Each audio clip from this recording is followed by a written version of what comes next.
এরকমই থাকে। ঠিক আছে, আমি চলে গেলাম, তুমি যাও তাহলে।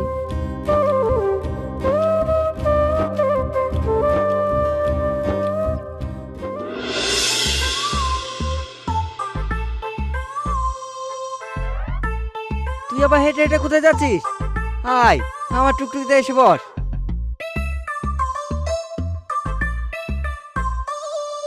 তাহারে এদিক দিয়ে তুই কোথায় গিয়েছিলি? আর বলিস না ভাই, আমার কাছে একটা টাকাও ছিল না।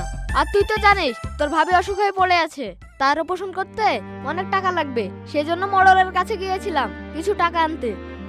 এই তো আমি একটা উপায় পেয়েছি, আমি এদেরকে নামিয়ে দিয়ে মোড়লের কাছ থেকে টাকা আনবো।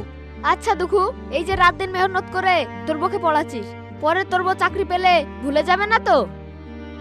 কি যে বলিস তুই, ও কি কখনো আমাকে ভুলে যেতে পারে? তাছাড়া আমি ওকে অনেক বিশ্বাস করি। দেখ ভাই, এখনকার মেয়ে দেখে না এত